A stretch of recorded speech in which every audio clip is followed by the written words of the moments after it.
sobre la temática de hoy. La temática de hoy que queríamos tratar es un tema que hemos querido titular Entre el avance y el retroceso, la igualdad en el punto de mira. ¿Por qué hablar de feminismo resulta tan incómodo y por qué nombrar la violencia que sufren las mujeres y las niñas resulta tan incómodo? Nunca antes habíamos tenido tantos datos desagregados sobre violencia, estadísticas. Durante décadas el feminismo ha hecho un trabajo arduo, exhaustivo, para documentar, para publicar, para contar, para analizar la situación que viven las mujeres y las niñas en el mundo. Sin embargo, nunca antes había sido tan difícil poder hablar de violencia que se ejerce hacia las mujeres y hacia las niñas. Mi punto de partida de hoy es este. Todas sabemos que no es neutra, que no es simétrica y que, sin embargo, cada vez es más difícil hablar de ella.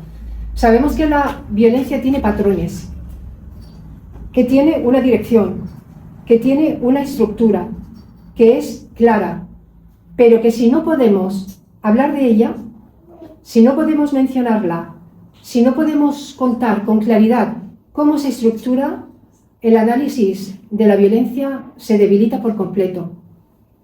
Vamos a empezar a hablar de la violencia como patrón empírico. En España, los datos del Instituto Nacional de Estadística, los datos del Consejo del Poder Judicial o del Ministerio del Interior muestran una constante. De las personas condenadas por delito equivalen al 80% de varones. En los delitos de violencia, el porcentaje masculino se sitúa en torno al 85% o el 95%. En los homicidios, los delitos son cometidos en el 90% por los hombres. En los delitos contra la libertad sexual, los delitos son cometidos en una mayoría, es decir, en un 95% por varones. Esas cifras no son además un pico coyuntural, son cifras que se repiten año tras año. Y si trasladamos estos datos a nivel internacional, pasa lo mismo. La OMS, la Organización Mundial de la Salud, y además los estudios criminológicos comparados, ahora entramos en criminología, confirman que los hombres, y muy especialmente hombres jóvenes, confirman que no estamos equivocadas, que los hombres de esta franja de edad están sobrerepresentados como agresores en potencia, como agresores interpersonales además, muy graves. No estamos hablando de violencia que se ejerza hacia las mujeres, sino hombres que ejercen violencia contra los hombres. Esto no significa que todos los hombres sean violentos, que esto hay que archirrepetirlo. Significa que la violencia grave tiene un patrón masculino, nada más. Un patrón masculino, además, sistemático. Y negar este patrón no protege a nadie, no protege a los hombres ni tampoco protege a los jóvenes. Esto hay que tenerlo claro. No impide la violencia y negarlo tampoco, y tampoco impide comprender lo que sucede. Impide hacer políticas adecuadas. Por otro lado, la violencia juvenil. Es imprescindible hablar de socialización cuando hablamos de violencia. Somos seres psicosociales. Esto es una palabra que dice muchísimo una amiga mía y compañera de Estopientes de Alquiler, Ana Trejo. Somos seres psicosociales. Y es imprescindible comprenderlo porque no somos animales, con lo cual aprendemos comportamientos. Cuando bajamos la edad, el comportamiento no desaparece. Esta justicia juvenil española, en justicia, más del 75% de los menores condenados son chicos. Y esto es una evidencia. En delitos violentos y delitos sexuales el porcentaje además aún es mayor. Esto es muy preocupante. Esto cuestiona además la idea de que la violencia juvenil, por ejemplo, es simplemente una cuestión de edad. Y no lo es. Lo que vemos solamente es socialización. A los chicos, por ejemplo, tenemos que pensar que se les educa en dominio, en competencia, se les educa en jerarquía, se les educa en resistencia emocional, en supresión de vulnerabilidad. Se tienen que mostrar siempre como chicos fuertes. Esto es un patrón. Perder esto que acabo de mencionar supone para ellos perder la identidad. Y cuando la identidad se construye en torno al control, pierde en una amenaza, pero en una amenaza para ellos, dentro de su propio entorno. Este modelo no solo produce una violencia, por ejemplo, hacia las mujeres, que también, sino que produce una violencia entre su propio hábitat, entre los propios amigos. El sociólogo Michael Kimmel explica algo muy interesante, que la masculinidad muchas veces no se construye frente a las mujeres. Esa masculinidad no se construye frente al grupo femenino, se construye entre sus iguales. Por otro lado, tenemos que ver la trayectoria de las chicas, la trayectoria femenina, la autoprotección. Tenemos que ver cómo nos construimos desde jóvenes la socialización femenina, en autoprotección y en supervivencia. Esto también es socialización. ¿Qué aprendemos desde jóvenes? ¿O qué aprenden nuestras chicas desde jóvenes? Porque esto no viene de ahora.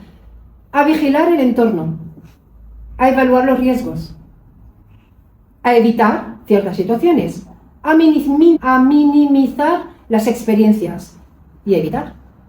Eso es lo que hacemos nosotras, evitar. A llevar en el bolso spray pimienta. No sé, a mirar a qué hora volvemos, a ver por qué calle pasamos. Eso es lo que aprendemos nosotras.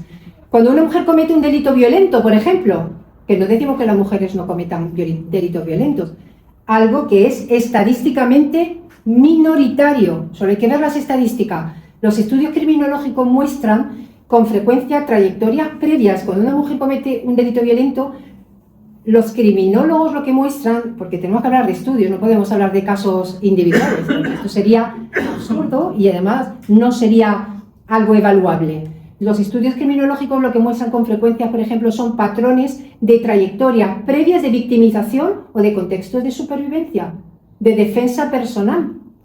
Entonces no se trata de moralizar, no se trata de decir esto está bien o esto está mal, se trata de observar las trayectorias que tienen estas distintas formas de socialización, tanto de mujeres como de hombres, de jóvenes como de chicos jóvenes como de chicas jóvenes. Y hay un ámbito donde esta estructura, por ejemplo, se reconoce sin apenas discusión.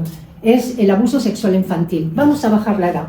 Vamos a bajar al ASI, al abuso sexual infantil. Esa diferencia de socialización la resumía muy bien Margaret Atwood. Yo supongo que, no sé si todas han visto el cuento de la criada.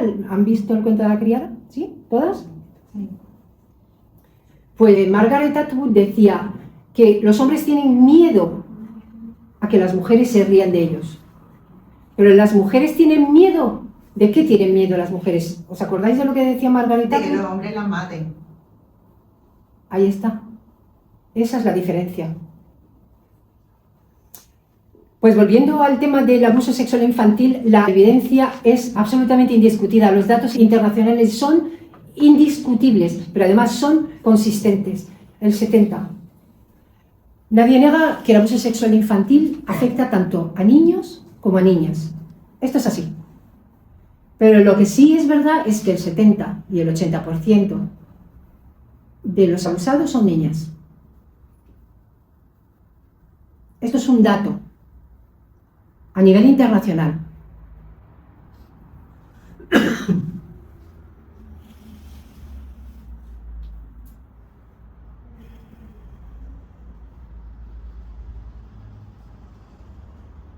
Perdón.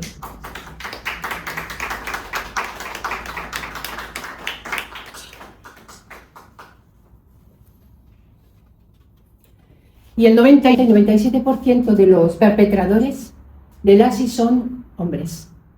Eso no quiere decir que todos los hombres sean pederastas. Es una pena que haya que decir eso, pero el 90-97% de los perpetradores de los pederastas son hombres y del entorno. La verdad es que aquí ocurre algo muy revelador y que es importante que lo tengamos en cuenta. La sociedad sí que es capaz de reconocer este daño en la infancia, sí es capaz de ser consciente del abuso sexual infantil. El abuso sexual infantil es una violencia extrema que tiene consecuencias gravísimas a largo plazo y que marca de por vida a quien haya sufrido ese abuso sexual. La marca de por vida. La psiquiatra Judith Herman, especialista en este tipo de trauma, explica que la violencia contra mujeres y contra menores prospera precisamente por ese silencio y por la negación misma del hecho, ¿no? Y nadie, además, o casi nadie, relativiza este tipo de trauma y este tipo de situación. Pero, ¿qué ocurre cuando las niñas crecen? ¿Qué ocurre cuando esas niñas, estoy hablando del 70-80%, o cuando esas niñas se hacen mayores, adolescentes, adultas? ¿Qué ocurre con esas mujeres? Que el agresor desaparece por completo. Y la mujer es interrogada, cuestionada y puesta en duda. Eso es lo que sucede en el patrón de la violencia sexual cuando la joven es adolescente, joven y adulta. Ese es el patrón social. Es decir, que la misma violencia que la sociedad condena cuando hay un abuso sexual infantil, luego la pone en duda cuando esa misma niña es joven o adulta. Y no voy a poner casos porque los tenemos a diario. A diario. Se normaliza, se minimiza, se erotiza, se pone en duda y luego es ella la que tiene que demostrar que no es culpable. No solo a nivel social, sino también en los juzgados, que es lo peor. El abuso sexual infantil no es un fenómeno aislado, es parte de un continuo, es la diferencia en la que hay una situación en la que el agresor directamente desaparece. La diferencia está en la mirada social. Y vamos a entrar en uno de los fenómenos más incómodos quizá de analizar, que es también, nos cuesta pensar que un padre o una madre puede asesinar a su propia hija o a su propia hija. La antropología, como la criminología, no trabaja con mitos, ni trabaja con especulaciones, ni trabaja con sentimientos. Conviene recordar algo que muchas veces olvidamos. La paternidad, en principio, no ha sido históricamente una relación afectiva de un padre con su hijo, como entendemos ahora mismo la relación familiar. Ha sido una relación de poder. Durante siglos la familia se organizó como una jerarquía en la que el padre era la autoridad. No era solo una figura de cuidado, no era solo una figura de afecto, era una figura que representaba el orden, el estatus, la propiedad, la continuidad del linaje. Tenía la autoridad legal de la familia y la mujer no pintaba nada prácticamente en la familia, era la que cuidaba, la que ostentaba el papel cuidador del núcleo familiar, pero no tenía ningún estatus legal dentro de la familia, no tenía ningún poder legal, digamos, sobre los hijos. No fue hasta la Segunda República realmente, cuando hubo el primer intento de que la mujer tuviera poder legal sobre sus hijos, ¿no? Y en el franquismo pues los perdió todo, ¿no? Estamos hablando de hace 2 días, cuando la mujer ha podido tener la patria potestad de sus hijos, ¿no? Entonces, volviendo al tema del filicidio a nivel internacional, los estudios comparados, incluidos los informes de las Naciones Unidas sobre homicidio, muestran que el filicidio existe en todos los contextos y que sus estudios son muy complejos y es muy difícil de comprender por qué suceden. Pero cuando hablamos de filicidio en general, las cifras pueden variar según el país, según la metodología, y hay países que tienen tendencia al filicidio diferente, también en función del sexo, también. Hay países donde los hombres matan a sus hijos, las mujeres matan a sus hijos, pero por razones completamente diferentes. Por ejemplo, cuando acotamos el fenómeno a la ruptura de pareja, es innegable que son mayoría los varones, los padres, los que matan a sus hijos. No es lo mismo el neonaticidio, por ejemplo, o el infanticidio, donde las mujeres aparecen con mayor peso en casos de muertes de recién nacidos, por ejemplo, relacionados con la pobreza, embarazo, trastornos psicológicos graves. No es lo mismo, por ejemplo, en fenómenos con perfiles criminológicos diferentes, en los que, por ejemplo, es por razones de venganza o por razones de control de la pareja. Lo que sí que podemos decir es que el Consejo General del Poder Judicial reconoció en 2022 que no dispone de una estadística completa que permita reconocer aquí en España con precisión el número de mujeres y el número de hombres felicidas. ¿Por qué? Pues porque no se contabilizaban. Pero lo que sí existe es un patrón que se empieza a medir desde 2013, en el que sí aparece una figura que se contabiliza. La falta de datos públicos robustos hace que las cifras crudas se malinterpreten. Y voy a contarles concretamente el caso de una solicitud que se hizo en el Congreso de los Diputados, que puede dar origen a tergiversación de los datos, cuando dijo que las madres mataban más a sus hijos que los varones, haciendo los cálculos sobre unas sentencias, y 2022, y lo voy a leer textual. El propio Consejo General del Poder Judicial reconoció en 2022 que no dispone de una estadística completa que permita conocer con precisión el número de mujeres y hombres filicidas en la última década. La falta de datos públicos robustos hace que las cifras crudas puedan malinterpretarse o utilizarse de forma errónea. En 2022 se difundieron cifras basadas en sentencias entre 2007 y 2022 que mostraban una proporción cercana al 52% de mujeres y 48% de hombres en el conjunto de casos juzgados. Pero aquí hay dos elementos claves. Uno, esas cifras excluyen los casos en los que el autor se suicida tras el crimen o no llega a ser juzgado. Dos, diversos estudios académicos sobre violencia vicaria muestran que el suicidio posterior al filicidio es frecuente en varones, lo que indica que esos casos no aparecen en el recuento y sentencias. Yo me he documentado y hay estudios, de hecho hay una tesis de la Universidad de Barcelona en el que los suicidios después de asesinar, después de que un hombre asesine a su mujer y a sus hijos, rondan el 60%. Evidentemente, al suicida no se le puede juzgar. Esto es de cajón. Por tanto, usar esas cifras parciales como prueba, eso dicho por el Consejo General del Poder Judicial, prueba que las mujeres matan más, no es riguroso. No existe una evidencia sólida que sostenga este eslogan. Lo que sí sabemos es que cuando se produce una ruptura de pareja, la sobrerepresentación masculina es mayor, porque se produce cuando es una respuesta a esa ruptura. Y estamos ante una violencia que se inscribe dentro de la lógica de la posesión, de la lógica de la posesión y del poder.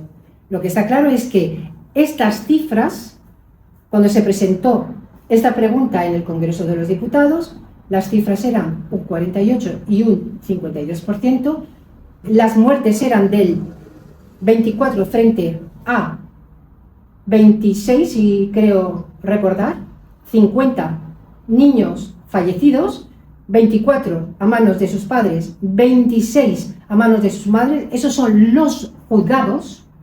En un periodo de 15 años, 24 hombres juzgados. En ese periodo de 15 años, se supone que si solo el 60% se ha suicidado, solo se ha juzgado a 4 de 6. Multipliquemos.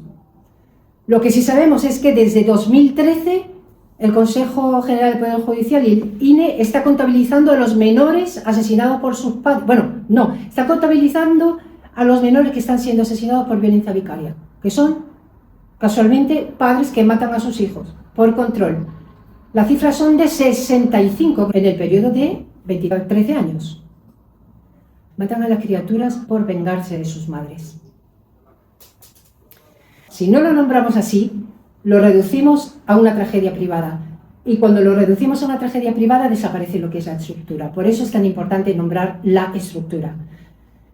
Y sigamos nombrando y sigamos hablando de estructura, sigamos hablando la disputa de las categorías, porque ahora vamos a hablar de la aportación de la tesis de Nuria Fernández. Nuria Fernández es una mujer que traeremos también a nuestro podcast, que es criminóloga, que ahora mismo está trabajando en un país nórdico en estadística, hace un trabajo magnífico, también la tendremos como invitada en nuestro podcast.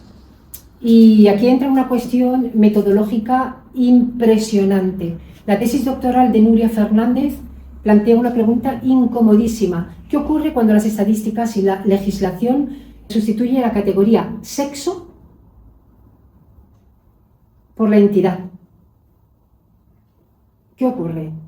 La pregunta es clara y sencilla, sin distinguir planos. Porque ella no entra en la ley, ella no entra en tema de política, ella solo habla de estadísticas. Ella es una criminóloga, es una doctora en criminología y su trabajo es imprescindible para hacer estadísticas a nivel global y está trabajando también en proyectos de la ONU y la tendremos con nosotras y podrán saber más de su trabajo precisamente en una de nuestras secciones que hemos grabado María y yo, a la que estoy muy agradecida por el trabajo que hacemos en Mujeres en Primera Línea, y a Nuria, que la tendremos en Mujeres en Primera Línea, a la que le vamos a hacer una entrevista que no deben perderse.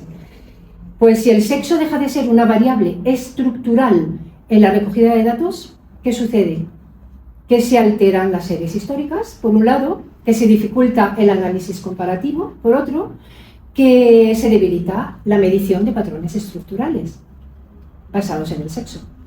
Esto es así, no es una discusión identitaria, ella misma lo dice, es una discusión metodológica. El reconocimiento identitario y el análisis estructural, ella dice que son planos diferentes, que deberían estar en planos distintos y ser reconocidos en planos diferentes. Ella no niega que haya identidades, por un lado, pero que el plano estructural, material, debe ser reconocido. El plano estructural material es absolutamente necesario para el plano investigador.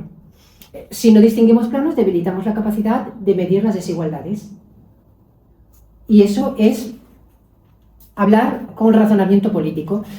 Y si no medimos con precisión, la política pierde su fundamento empírico y su estructura.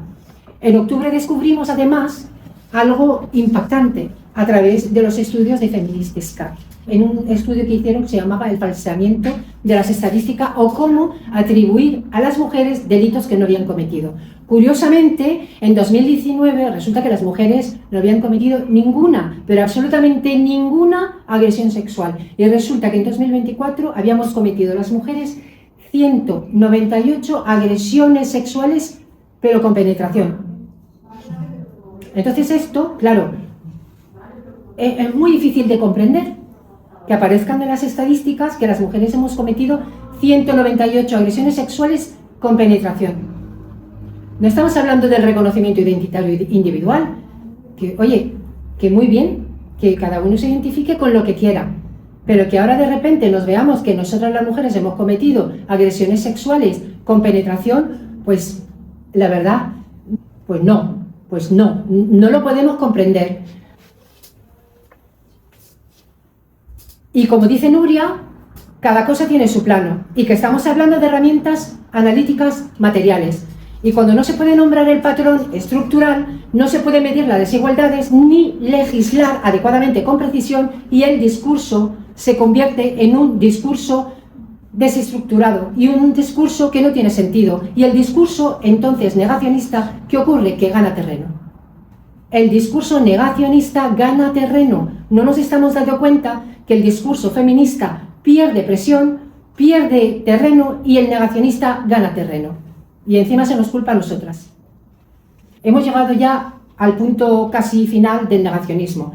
En la serie que hemos mencionado anteriormente del cuento de la criada hay una escena muy interesante que recuerda cómo empezó todo, ¿no? Dice algo así como: nadie recuerda cómo empezó todo, ¿no? Pero de repente todo cambió. Y un derecho hoy, otro derecho mañana, y cuando quisimos darnos cuenta, el sistema ya había cambiado. Pues a esto es lo que nos tenemos que enfrentar. Y aquí entramos en uno de los núcleos más delicados, porque estamos en un momento histórico en que el negacionismo contemporáneo está ganando terreno. Y estamos en un momento del discurso en que el patriarcado se está reorganizando. Y si nosotras no somos capaces de enfrentarlo y le dejamos ganar terreno, pues entonces tendremos un poco parte de culpa. Cada vez que las mujeres avanzamos en derechos, emerge una contraofensiva simbólica. Y esa reacción no es frontal, no suele decir abiertamente: queremos quitaros derechos. Esto no es Afganistán, ¿eh? Aquí no van a venir a decirnos: vamos a meteros en casa, os vamos a tapiar las casas como a las mujeres de Afganistán, os vamos a poner burkas. Aquí no van a venir diciendo eso. Os vamos a sacar de las escuelas. Aquí no van a venir a decirnos esto, porque no lo vamos a consentir. Ya intentó Gallardón decir que nos iban a quitar el derecho al aborto y ahí estaba el tren de la libertad. No se van a atrever. Sin embargo, se siembra la duda. El mensaje no es la violencia machista, el mensaje es eso, la violencia machista no existe, cuidado, hay muchas denuncias falsas, los libros que dicen hay muchas denuncias falsas, cuidado que el sistema está favoreciendo mucho a las mujeres, no sé, cuidado que estamos arruinando a los hombres, las feministas están llegando demasiado lejos, las feminazis, el feminismo radical, las feministas odian a los hombres. Ese es el mensaje que tenemos que frenar. El discurso apela al miedo, apela al resentimiento. El discurso también ocupa el centro del debate, que tenemos que frenar. Nos da miedo decir feministas. Siempre hablamos de igualdad, porque no hablamos de feminismo. Nos da miedo hablar de cosas básicas del feminismo. Nosotras no odiamos a nadie. Es un discurso que apela al miedo. El miedo ocupa el centro del debate. La razón está empezando a retroceder y además el negacionismo está adoptando formas muy sutiles. Existe una forma explícita vinculada a los sectores conservadores, a la ultraderecha, que relativiza la violencia de género, la reduce a un conflicto doméstico, a algo coyuntural que no es estructural, la llama violencia intrafamiliar, lo transforma también en algo que, como si nosotras las feministas tuviésemos una ideología privilegiada que discrimina a los hombres. Habla de las feministas como si fuésemos incómodas, niega la violencia, hace que se desestructure nuestro propio discurso. Y aquí es donde aparece lo que yo llamo la pinza discursiva, una pinza muy peligrosa, porque por un lado están los discursos que niegan la violencia estructural y por otro, una que afirma que la violencia machista no existe, ¿no? Y otra que, sin hablar de sexo, por ejemplo, porque ya no se puede hablar de sexo, ¿no? Ya no se puede mencionar el sexo porque parece ser que es gravísimo, tenemos que hablar, ni tampoco se puede hablar de género, o se tiene que hablar de género con mucho respeto, y si hablas de sexo ya ofende, porque entonces ya ofendes a otro sector de la izquierda, y en ambos casos el resultado es el mismo, se dificulta hablar de la violencia estructural. Y se ofende si hablas de maternidad, o si hablas de útero, o si hablas de violencia reproductiva, o si hablas de mujer, o si hablas de biología, o si hablas de violencia reproductiva, o si hablas de... En fin, que estamos siempre con el tema de que estamos ofendiendo siempre a alguien. El caso es que se llega a la conclusión de que toda violencia es igual. Y mientras tanto la juventud, los datos del INJUVE, ahí están. El Instituto de Juventud muestra un aumento de la percepción de que el feminismo ha llegado demasiado lejos. Y el malestar no surge del vacío. La narrativa incel, la manosfera, que encaja perfectamente en este terreno, la red pill, los influencers, los proveedores, estos famosos proveedores, que ahora los chicos tienen que ser proveedores, protectores, hombres alfa. El éxito masculino se mide por el dinero, por el poder y por las mujeres, y dicen que el feminismo habría debilitado a los hombres, y que el foro incel, por ejemplo, se repite mucho la idea de que solo el 20% de los hombres tiene acceso a las mujeres, claro, que somos muy malas. Y esa visión convierte a las relaciones humanas pues en una jerarquía competitiva. Y las relaciones, entonces, nosotras pues se lo ponemos muy difícil, y cuando el resentimiento se convierte en una ideología también deja de ser un problema individual para convertirse en un fenómeno que además les afecta directamente en lo político, en lo social. Y muchos investigadores también lo relacionan con, por ejemplo, la inseguridad masculina en los contextos económicos y cambiantes. Los algoritmos de YouTube, por ejemplo, de Instagram, de TikTok, que lo amplifican con el polémico marketing del coaching masculino, que tienen tanto éxito y tantos seguidores, ¿no?, de chavales jóvenes. Que además me hace muchísima gracia porque resulta que ayer estaba yo comentándolo con muchas compañeras aquí, lo comenté con Carmen también. Yo digo, mira, ayer todo el mundo de huelga por el 8M en los institutos y en los 25N, todos de huelga, y nadie va a las manifestaciones, todos siguiendo a estos coaching, a todos estos coaches influencers, con una mentalidad más machista que machista, y resulta que es absolutamente inexplicable, siguiendo estos coaches masculinos, y con discursos simplificados de identidad, de éxito. Y no es casual que en muchos países europeos, también en España, los partidos de derecha radical obtengan porcentajes muy significativos del voto joven. Votos entre jóvenes y entre mujeres también, hay que decirlo. Y el malestar económico existe, y la frustración existe, pero ese malestar también se canaliza en un enemigo simbólico. ¿El enemigo simbólico cuál es? El feminismo. El enemigo simbólico es el feminismo, porque tenemos ya la igualdad y somos ya unas pesadas y unas privilegiadas. ¿Qué queremos? ¿Qué es lo que queremos? En distintos países hemos visto la evolución de la ultraderecha, restringir derechos del aborto, recortes en educación sexual, cuestionando las leyes específicas contra la violencia, reducción de la financiación de las políticas de igualdad, debilitamiento de las instituciones de organismos dedicados a la protección de las mujeres, porque esto pasa cuando gana la ultraderecha en los gobiernos. El proceso empieza muy sutilmente, pero primero se cuestiona el lenguaje, se recortan los presupuestos, se desacredita la legitimidad de las mujeres, finalmente se vacía el marco normativo, se instala la idea de que la igualdad ya está conseguida. Se habla de estructura de la exageración, como ya está sucediendo, de que el feminismo es un privilegio, de que aparece la operación discursiva especialmente sofisticada y también la instrumentalización de las mujeres. No pensemos que solo se instrumentalizan los chicos, porque las mujeres se las instrumentaliza en clave nacionalista. Lo vimos ayer. Yo no sé, ayer vi, alguien pasó en nuestro grupo una cosa nacional de las chicas, de las mujeres, la familia, el hombre abrazando a una chica, así, la bandera española, la familia, el hombre protector, y aparece una operación discursiva de mujer en clave nacionalista.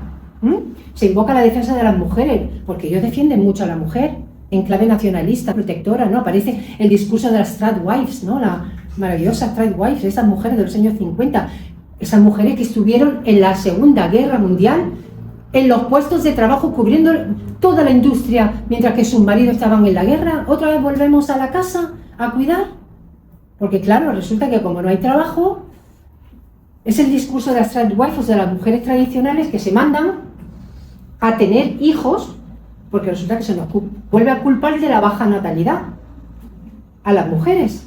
Se nos culpa de la baja natalidad. No es el sistema que impide que mejore el sistema laboral, se nos impide acceder al sistema laboral, que el sistema laboral mejore tanto para hombres como para mujeres, que mejore la vivienda, sino que se nos culpa a las mujeres por ocupar puestos laborales, o que no haya vivienda para jóvenes, que el sistema económico esté como esté, y sin embargo, aquí estamos.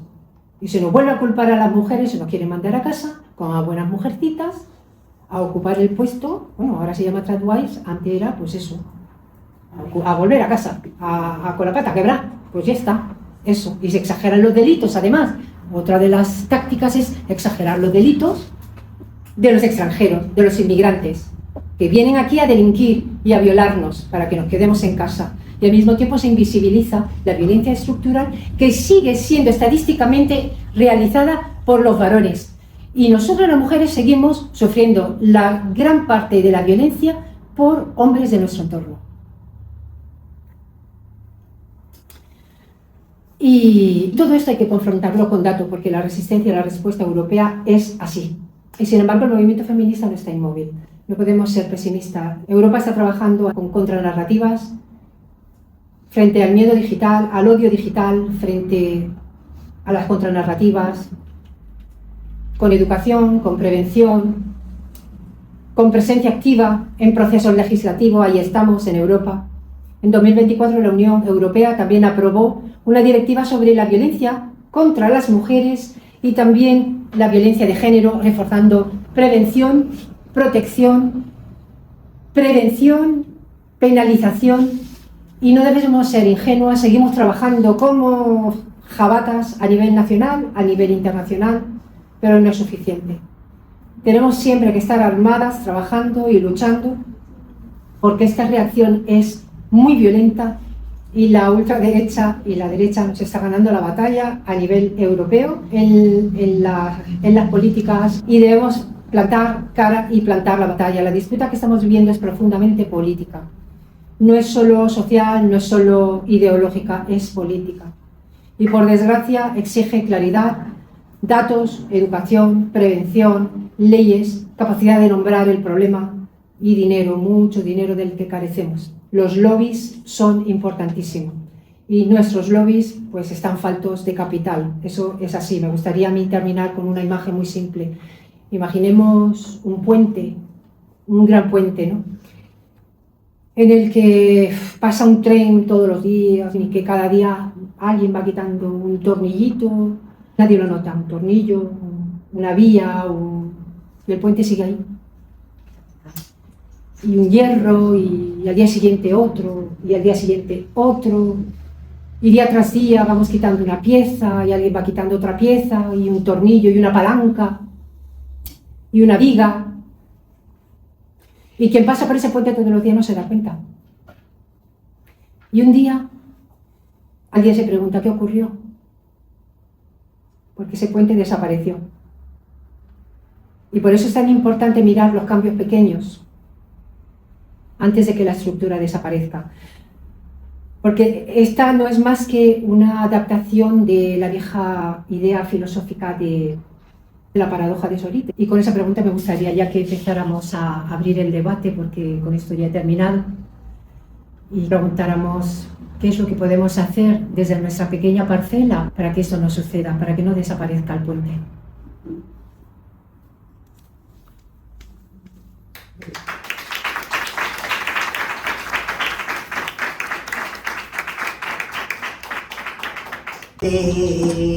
Infantil, vamos, porque yo creo que es muy importante la educación diferenciada, ¿no? Educar a los niños, no en esa competitividad, en el dominio, ni en la agresividad, en la fuerza bruta y demás, como se les está educando, ¿no? Sino educarlos más en el tema de un desarrollo emocional adecuado, en el tema de la cooperación, del trabajo en equipo, de los cuidados. Es sometérselo más a los niños varones y a las niñas al revés, ¿no? Y a las niñas educarlas más en la autoconfianza, la confianza en ellas mismas, en la fuerza, entonces, para equilibrar un poco la balanza. Yo creo que va por ahí la cosa. No sé. Me encontré el otro día una amiga que tiene niños y niñas. A su niño lo ha educado así, pero la influencia ahora de lo que ve por redes, de los iguales y demás.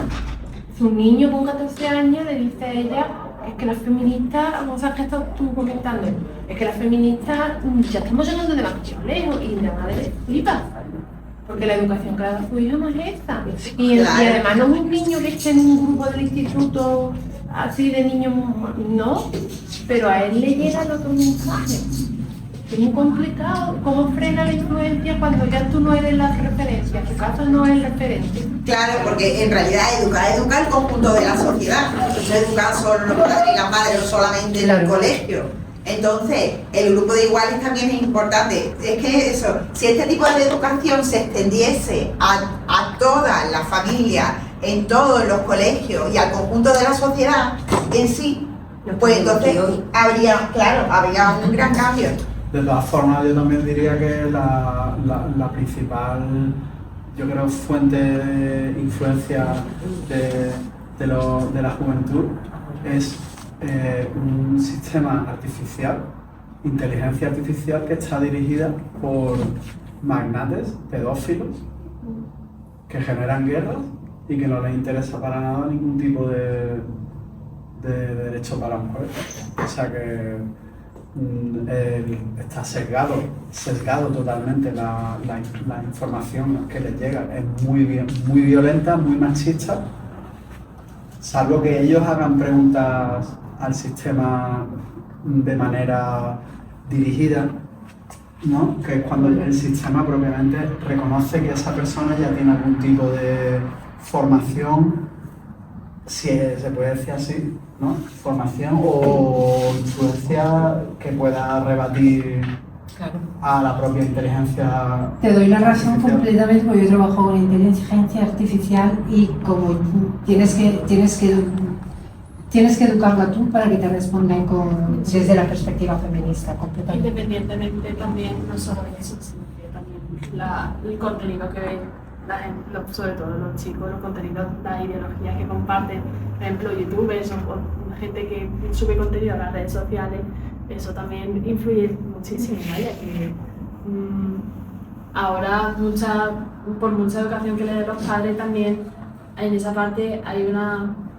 que los padres también podrían un poco controlar el hecho de que ven sus hijos. Yo creo que hay una segunda educación, aparte de la que tú le puedas dar a tu hijo en tu casa.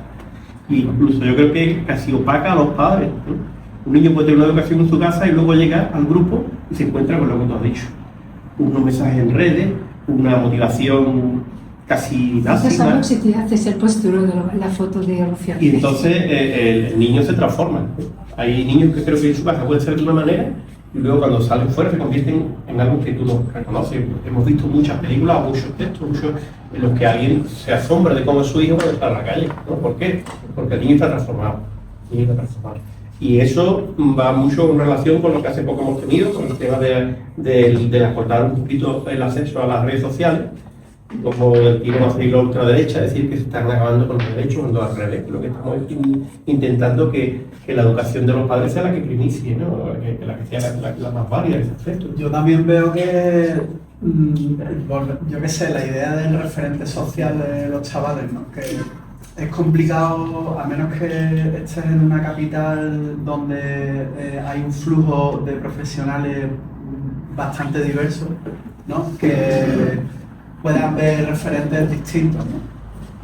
¿Sabes? Referentes me refiero a ejemplos que puedan tocar, hablar, tal, ¿sabes? Que después, claro, la gran masa que existe, yo creo, de personas con las que pueden interactuar, y yo me refiero igual más bien al ámbito de Jerez y todo eso, pues, ¿no? Pues yo creo que eso limita mucho, ¿no? El flujo de personas que ellos pueden ver referentes para decir, pues mira, pues tal persona pues vive de esa manera, se comporta de esa manera, me gusta, ha llegado a ese punto de crecimiento personal gracias a construirse un futuro, gracias a influencias tipo, yo qué sé, cosmopolitismo, estudiar, formarse, formar parte de... Yo creo que es que educar no es fácil. Damos por sentado que educar es algo que es simple. Y educar no es nada simple, es algo muy complejo. Y además estamos en un momento donde se han transformado los referentes de autoridad. Hemos pasado, y yo creo que estoy basándome ahora un poquito más en España, ¿no? Que es el país que conocemos y que desde los años, nombrabas muy bien, Teresa, que agradezco muchísimo con la claridad que has expuesto, las dificultades que hay para que se entienda lo que es la violencia hacia la mujer y lo difícil que es que en este momento que estamos teniendo un retroceso importante a nivel social, pues podamos llevar un discurso claro y limpio, porque va a haber muchas formas de taparlo y porque estamos, y en eso estoy de acuerdo contigo, en un momento de contraeducar. Creo, a nivel social, no hablo de la familia, creo que la influencia de la familia puede ser muy relativa cuando ahora mismo hay esos modelos, que sí los nombrabas tú, esas referencias de poder social, esas referencias de desarrollo y de crecimiento personal, ¿no? Que desde la comodidad, es decir, yo soy popular, yo tengo éxito, yo voy a ganar dinero, yo tengo tantos seguidores que hoy día es muy importante. Y entonces yo creo que esos son valores contraeducativos, sociales contraeducativos. Que vienen bien a la política, que vienen bien porque para manipular, para manejar y manipular y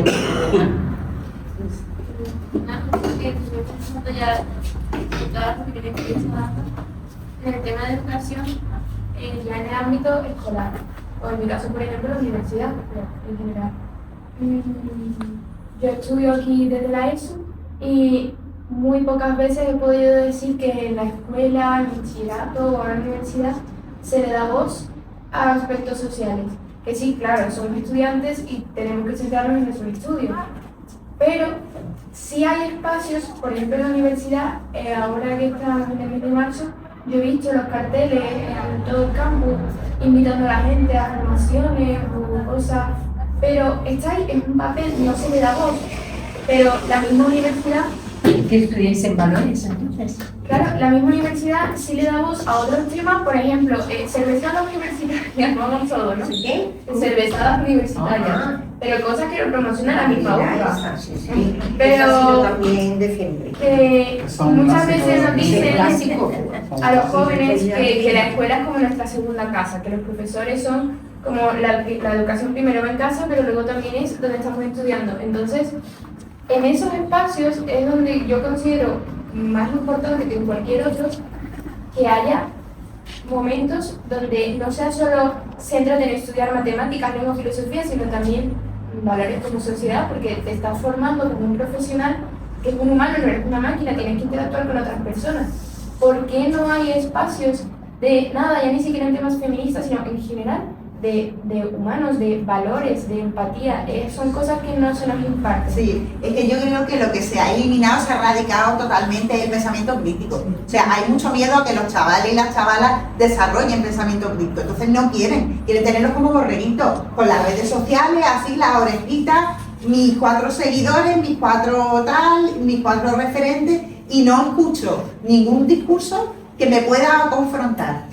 ¿Y no creéis que ha sido un retroceso la eliminación de la filosofía, sin entrar en que la filosofía debería tener una perspectiva más feminista? ¿No creéis que ha sido un retroceso eliminar historia de la filosofía con sus matices y luego la clase de valores, porque hay personas que todavía estudian religión, de acuerdo, pero los hay que eligen valores, ¿no? en el instituto que se deberían dar. Valores. Sí. A ver, ¿qué estudiáis en valores? Yo estoy en valores y que no se hace nada en Valores éticos. Se supone que yo estoy en valores éticos y lo que hacemos es nada. O sea, el profesor nos pone un día una película y que son las películas que nos enseñan algo, pero la mitad de mi clase está con el teléfono o haciendo cualquier otra cosa. Y el profesor tampoco es que haga mucho para evitarlo. Pero eso te digo, es en primaria también. Exacto. Y además que las clases siempre que tienen que ver con valores no las da una persona que esté formada en algo así, es un profesor de otra asignatura que pues le sobrará tiempo y lo meten ahí, porque mi profesor de valores era el profesor de biología. Porque se liberan, te lo digo, no partimos de problema. Se liberan de carga lectiva. Claro. Dando ese tipo de asignatura. Yo porque tengo una amiga y lo ha hecho por eso, no porque esté interesada en... Y yo pregunto, ¿os examinales? No. A mí sí me han llegado a hacer exámenes de las películas que y todo eso. Pero es que, por ejemplo, se ponen, el profesor te dice, bueno, lo podéis hacer con el móvil y ya está. Claro, lo puedes con el móvil y ya está. Pero es que la escuela, el modelo de nuestra escuela está diseñado para crear gente que no se plantee nada, que tú, borreguito, la escuela nuestra viene de hace mucho tiempo. Y en cuanto tú, un niño le da más vuelta a la cabeza y piensa, ese niño discriminado por el grupo, y a ti te llama tutoría que es un niño interrumpe mucho y es muy pesado. Y somos la familia las que nos planteamos, porque yo peleaba mucho cuando la niña era más chica. Cuando somos las familias las que nos planteamos el sistema, no lo aporta ya, no me cambio a veces de colegio, porque no cae en ningún lado, hasta que al final haya con el colegio, con la escuela. Los profesores tenemos que hacer la programación para el curso, tanto los de FP como los de ESO y tal, incluimos la programación como actividades de género, actividades de apoyo, actividades no sé qué, y eso después no se lleva a cabo. En la FP no hay ni un momento que tú puedas dar, que diga yo, bueno, voy a meter aquí el tema feminista, no puedes, porque todo lo que da es cosa técnica y tal, pues voy a meter el feminista. Yo, en la formación que llevo en bachillerato artístico, yo pensaba que en arte, en la zona de arte de aquí de Ginebra, hacían más cosas, se movilizaban más y eso, pero yo no noto diferencia entre en el centro en el que estoy ahora, que es la Escuela de Arte, con mi antiguo centro, es que no hacen nada. La única actividad feminista que hicieron fue el año pasado que pusieron una urna para poner ideas feministas para mejorar la escuela. Y ya está, no han hecho nada más. Seamos utópicos, ¿qué creéis de verdad? Yo quisiera que alguien tuviese alguna idea, seamos utópicos, ¿qué podemos hacer de verdad? El modelo sueco, ¿no? ¿El qué? Reproducir el modelo sueco de coigualdad, por ejemplo, ¿no? Sí, pero Es algo realista y alguien no utópico, no sería. Es utópico llegar a ese modelo, pero ese modelo es real. Sí, claro. Sí, Y a los hombres y a los jóvenes no contemplan la prostitución como algo que Sí, exista. aunque tenga sus fallas, pero por lo menos aspiremos a algo real. A algo Yo real. veo un poco complicado establecer, fijaos, porque para mí la impronta personal y la cultura determina ciertas formas de construir el mundo. Entonces, yo sí creo en la utopía, creo que es la única forma, ¿no? La utopía hay que creérsela, hay que creer que algún día esto, no la distopía que estamos viendo en el horizontal, ¿no? Sino todo lo contrario, ¿no? Hay que creérsela, pero pienso que es eso, creerte tus principios, tus convicciones, tu manera de entender este mundo. Creo que las mujeres sí debemos seguir organizándonos, nos están dificultando que nos organicemos como colectivo, ¿no? Para esa lucha común que tenemos que tener, porque es una lucha que no es violenta. Por eso el feminismo está tardando, creo, tanto. Porque no es violento, porque está claro cómo se gana a nivel social, cómo se ganan desgraciadamente, ¿no? Pero yo creo que es más sencillo. Tú has planteado una cosa que es con la única que no estoy de acuerdo contigo, Teresa. Que el feminismo tenga el reto de cambiar el mundo que estamos viendo, porque el mundo tiene que ver también con cada cultura, que se lo quieren cargar, se quieren cargar nuestras expresiones culturales, se quieren cargar nuestra manera de entender. Yo estoy de acuerdo en muchas cosas de las que dicen con respecto a esa construcción utópica de una sociedad e incluso ese modelo sueco, pero es que no somos suecas aquí, y a veces esas pasiones que tenemos, esa manera de entender el mundo, nos embroman también en cómo al final llegamos a esa sociedad, ¿no? que queremos ser. Entonces yo lo veo tan complicado que quiero seguir creyendo en la utopía y quiero seguir apostando, pero no tengo una expectativa. Carmen, yo no hablo hay algo que creo que no me he explicado bien, a lo mejor. O no te he entendido yo. No. Cuando hablamos de cambiar las estructuras, yo no pienso como los nazis, que los nazis tienen que ser los que tienen que gobernar el mundo. No. Cuando yo hablo de feminismo, hablo de cambiar las estructuras sin que aparezca la palabra feminismo. Yo quisiera que desapareciera la palabra feminismo. Yo quisiera que desapareciera la palabra feminismo. Yo quisiera que existiera una sociedad en la que no fuera necesario nombrar ni feminismo ni nada. Y que fuésemos capaces de construir una sociedad sin etiquetas, fuésemos capaces de construir una sociedad en la que hombres y mujeres fuéramos tan iguales que no tuviéramos que someter a ningún ser humano a otro. Cuando mi compañera María dice el modelo sueco, es porque es un intento de construir una sociedad en el que por lo menos se intenta que ningún ser humano someta a otro a nivel de explotación. Entonces es una forma de intentarlo, por lo menos lo intentan, pero es que no podemos aspirar a no hacer nada. No, yo no digo no hacer nada, y además yo respeto las únicas que parece admirable. Las únicas que estamos defendiendo a capa y espada que cambiemos las estructuras somos las feministas, eso está claro. Totalmente. Y el modelo de líder, claro, es poderoso. El modelo de líder de poder. A mí me da lo mismo que se llame feminismo como si se llama, me da lo mismo. Sí. Yo lo que quiero es que seamos de verdad. Tú dices, la igualdad real, que me da lo mismo, que yo lo que quiero es que de verdad hombres y mujeres seamos iguales. Sí. Pero de verdad. Pero es lo que te has dicho, es un real del patriarcado, tanto a nivel, vamos a ver, claro, de la familia nunca lo hemos acabado superando. Fijaos, cuando yo voy muchas veces, ¿no? También a centros educativos y demás, claro, y voy a centros de personas adultas, ¿no? De mayores, pues muchas veces las madres, cuando ya hacen un recorrido histórico por la conquista de los derechos y demás, las madres dicen, bueno, vale, yo estoy de acuerdo con todo eso, pero ¿y mi hijo que está en mi casa porque se ha quedado su mujer con el piso y le tiene que dar? Y esa es la conclusión a la que llegan muchas mujeres, porque está la dualidad, ¿no? O sea, la madre quiere proteger a un hijo que entiende que se ha quedado en una situación tirada socialmente, yo intento que que analicen que eso tiene que ver con los medios de la familia, más que con una mujer mala que quiere excluir que tiene que ver con quién tiene los cuidados, que es una decisión judicial muy personal, que a veces también se pueden equivocar los jueces, ¿no? Que no son dioses, pero la gente liga los derechos que ha conquistado la mujer con que hay hombres que lo meten en la cárcel o lo pierden todo. Sí, lo hemos vivido aquí nosotras con el grupo de mujeres que decían, antes de hacernos socias, quiero hablar con la presidenta. Y querían hablar conmigo porque es que yo tengo un hijo así, tal y como lo estabas contando. Pero ¿qué hacemos, Carmen? Yo en mi trabajo seguir trabajando, seguir apostando. Perdón. El discurso de es que hoy en día nada más que vale que una mujer te diga que tú le has puesto la mano y esta noche la puedes ver en el calabozo, pero escucho a mis compañeros de edad. Sí, totalmente. Sí, es verdad. Vale, pero si tiene con eso siempre se apela a un modelo, perdón, sí.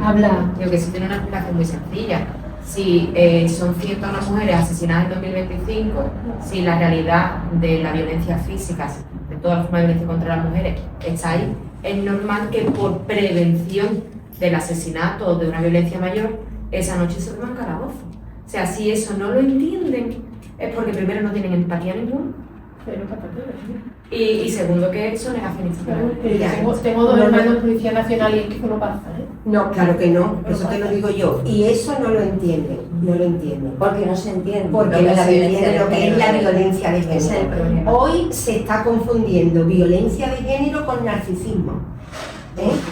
Se está confundiendo. Son tóxicos como la alegría. Ahora todo es correcto. La violencia de género con el agresor y el maltratador con un ser narcisista. Y son dos cosas totalmente diferentes. Si ya no se utiliza el término maltratador para los hombres que son maltratadores. Es que él es un narcisista. Un blanqueamiento brutal de la violencia contra las mujeres, blanqueando a los hombres, llamándoles o narcisista o tóxico, que yo siempre digo que tóxica es la alegría.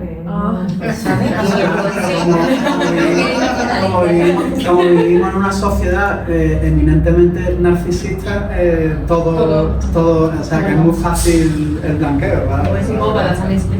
Yo lo que más escucho es el término narcisista, que no tiene nada que ver con lo que es un ser maltratador y una persona agresiva y una personalidad que se le permite lo que tú decías, la violencia, ¿no?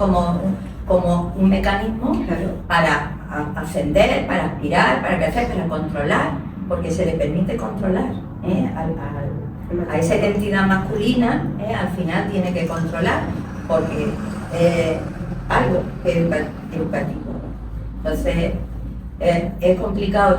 Yo no creo que es más sencillo, ahí sí veo la complejidad de la educación, la veo por un lado, pero veo la sencillez de lo que es estar en tus valores. La última encuesta de la juventud. Sí, pero porque la sociedad tiene tendencias, Teresa, no nos debemos desanimar entre nosotras. Nosotras llevamos muchísimos años, y como tú, que ya me enteré yo el otro día de dónde venías tú también, yo no lo sabía, que había estado en esos niveles. Y es verdad que te puede resultar triste, que después de tantos años... No nos debemos desanimar. Esta es la vida, la vida no es fácil.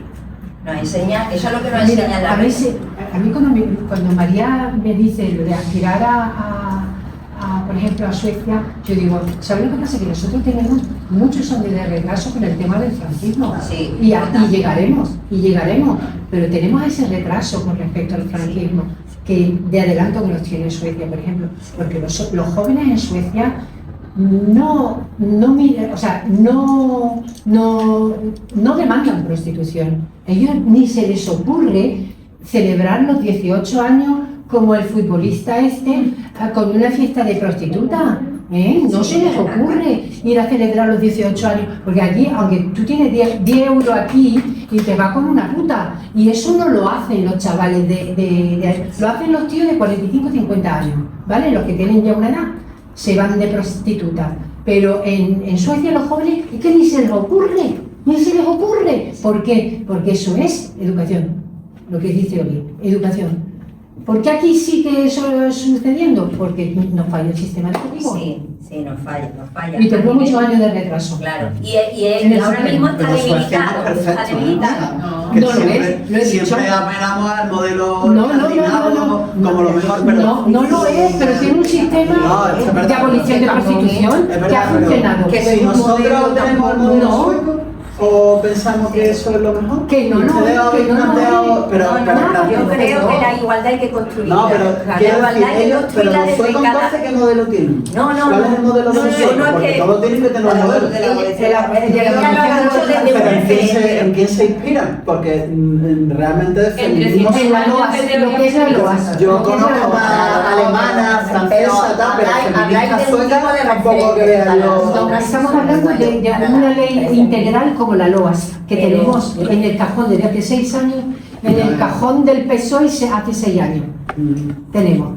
Sí, eso me lo ha dicho Oliva, pero ¿y por qué no? Y no le dijiste y a ahora tenemos una ordenanza gracias a nuestra PAP, PAP, a nuestra organización de la plataforma abolicionista, que ya, que si quiere el ayuntamiento ya la puede utilizar.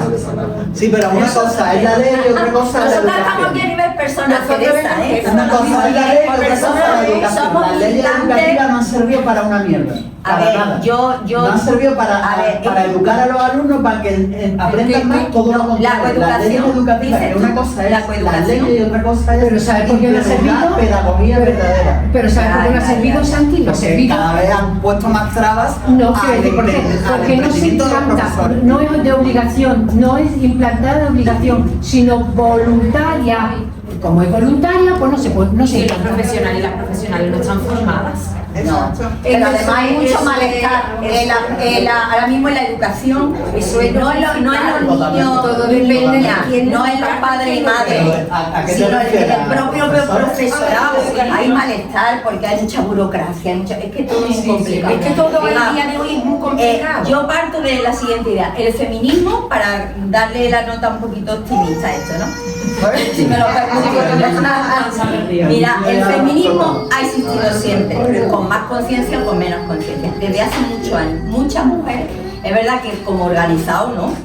Y que no nos dejan organizarnos, nos cuesta mucho organizarnos, pero ha existido y existirá cuando no estemos aquí. Es que lo que porque es una semilla, es una lo que estamos haciendo hoy es muy importante. Y el cambio parte de cada uno y de cada una. No esperar que venga nadie de afuera a cambiar el mundo y a que en las casas de buena la primera ya no haya internet, ya no se vean redes. Por favor, no es así. El cambio viene de cada uno y de cada una, y del compromiso de cada uno y de cada una, y de lo que yo quiera cambiar. ¿Para qué quiero yo que mis hijos, dices tú, de controlar las redes y tal? Pero si soy yo después la primera en mi casa, a mí yo no. Que estoy con el móvil todo el día. Yo no he dicho de controlar el móvil. Supervisar. Yo no podría porque yo me entiendo. Yo estoy en todos lados, aunque milito en la Asociación de Mujeres Feministas del Campo de Gibraltar, pero me muevo, voy a todos los espacios, me encanta escuchar, me encanta aprender de las demás compañeras, porque se aprende absolutamente siempre. Pero desde que escuché la conferencia de Nuria González en la Escuela de Pensamiento Crítico en Cádiz sobre lo estratosférico, lo extraterrestre, a mí no se me quita de la cabeza, porque mientras nosotros estamos y seguimos debatiendo sobre lo que nos pasa a las mujeres, lo que hacen con nosotras, qué podemos hacer, ellos están creando una inteligencia artificial, creando robots, creando un hotel alrededor de la atmósfera, están haciendo una serie de cosas que como creo que es otra forma también incluso de nosotras estar entretenidas, no lo sé. Estoy muy desesperanzada con yo creo que no, yo creo que nosotras nos ocupamos de las cosas que nos atañen, ¿sabes? Y que atañen a la gente, a la gran mayoría de la gente. Invertimos muchísimo tiempo y al final ellos están haciendo barbaridades. Claro, pero gobernando a otros niveles que nosotras no llegamos. Cuando estamos gobernando, estamos ya en la política con las listas, digo paritarias entre comillas, porque en la última candidatura y demás. Unida. Ellos están gobernando de otra manera completamente diferente, que esto es el futuro inminente. Claro, ¿qué hacemos? Ya, si es que en esas estoy, es que no lo sé. Es que además yo creo también que todas las charlas estas y tal, que son muy necesarias y tal, pero aquí el digamos, a quien tenía que estar dedicado a las charlas a los hombres, porque a fin de cuentas son ellos el problema. Claro, por eso abrimos las puertas a los hombres. Sí, pero es que no vienen, ni a esta ni al de Cádiz. Bueno, pero... y los que vienen están sensibilizados. Exactamente, pero por ejemplo en Cádiz allí tampoco había... Pero yo ahora voy todas estas semanas a las charlas a las FP básicas, a los grados medios y superiores de soldadura. He conseguido meterme ahí a sitios donde están los hombres. ¿Y qué percibes? ¿Tú qué percibes? No sé, así no fueron. Es que me interesa mucho saber qué percibes cuando tú hablas de esto en una clase donde son todos hombres y todos son, bueno, lo que tú dices, el pensamiento crítico se tiene muy... Y también es que cuando en el grupo de hombres hay algunos diferentes en el sentido de que son disidentes. Tienen pensamientos en su cabeza, porque los otros es que como que no piensan demasiado. Es como peligroso para ellos porque los demás los abordan de una manera. Sí. Entonces al final, claro, la influencia, pero yo por suerte trato de relacionarme con gente que compartamos ideales, entonces tengo 3 amigos hombres, pero bueno, y uno es mi novio, así que bueno, son 2. Y ellos me dicen que muchas veces perciben eso y son de los tipos de chicos que están más rodeados de círculos de amigas de mujeres, porque entre hombres notan esa especie de comportamientos extraños y por ellos tener otros pensamientos son como dejados de lado. Es que ya no es solo que los critiquen o que lo traten de influenciar. Cuando se dan cuenta que no los pueden influenciar, los apartan. Es que yo creo que por lo que estoy escuchando, al final llego a la conclusión de que vivimos una sociedad enferma. Sí, está enferma. Totalmente. Y que oculta lo más grave, que es el daño que está causando a la mujer en este caso, ¿no? Entonces, la falta de empatía, que es básica, que se ha sabido siempre y que se ha utilizado de forma transversal cuando debería ser algo como una asignatura pura y dura también en tema de valores, ¿no? Se está obviando de tal manera que al final lo que está incurriendo todo esto, a lo que nos está llevando es a un individualismo y al sálvese quien pueda. Porque si se oculta en las casas, como has contado, de que la madre se calla, la hermana se calla, ¿sabes? Todo el mundo calla lo más grande, entonces al final a la persona que realmente se le está haciendo daño se convierte en un zombi viviente que sobrevive no sé cómo.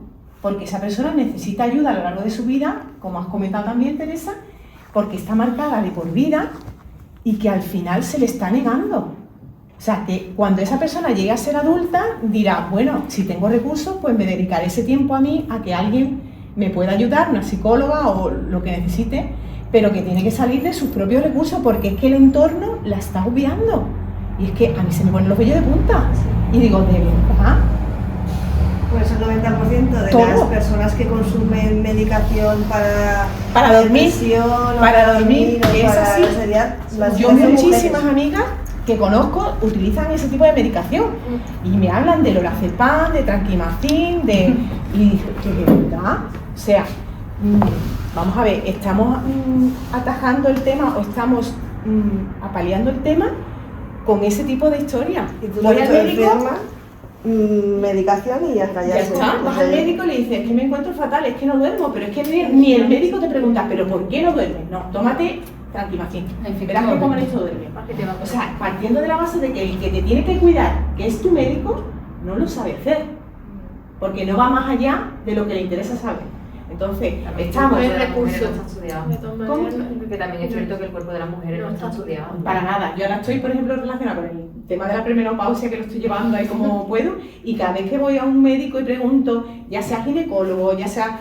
Y si es ginecóloga, bueno, si contara lo que conté ayer, digo, es que me pongo... Porque, bueno, lo voy a contar, porque lo cuento... Cuéntalo, venga. No, verás que yo llegué a comentar a la ginecóloga después de una revisión normal, que tampoco se profundizó mucho, yo le contaba mis cosas, ¿verdad? Digo, mira, es que me está pasando que es que no tengo ni apetito sexual, por ejemplo, ¿no? Que es un tema tan... Uy, que parece que... Yo me fui con la sensación de que esta mujer... No sé, porque me dijo, pues cuanto menos se hace, menos ganas se tiene. Ay, qué asco. Y me quedé como... o sea, me quedé mirándola como diciendo, vamos. Eso es apología de A mí la se me vino la ultraderecha de inmediato a la cabeza y pensé, esta mujer es del Opus Dei y me está diciendo tienes que tener hijos aunque no tengas ganas de hacerlo. ¿Conoces a la Gabriel? Directamente. Sí. Pues a mí, por ejemplo, para la menstruación me ayuda muchísimo su libro y tiene otro que lo sacó hace no mucho. Yo no lo leí, porque es sobre los ciclos vitales, sobre la menopausia y demás. Pues sobre eso también hay desconocimiento en la mujer ya, que tú dices, es que son todas las facetas nuestras, están como... Es que nosotras siempre hemos sido visibles solo en nuestra vida reproductiva, en nuestra edad fértil. Una vez que tú ya no puedes parir, tú ya no vales. Y la mujer de antes, nada más que hay que pensar en la mujer de antes con 50 años, que se escondían. Incluso lo que has comentado de que ni siquiera estudias bien, porque yo me sorprendió bastante, yo estoy leo lo que puedo y vi un estudio de que la manera en la que naturalmente se hace para llegar a la mujer es para comodidad del otro, comodidad de la mujer, porque no es de la forma en la que se debería dar a luz. Y yo, ¿en serio? Una mujer que está pasando, lo experimentaba, ¿no? Pero tremendo dolor, que está pasando como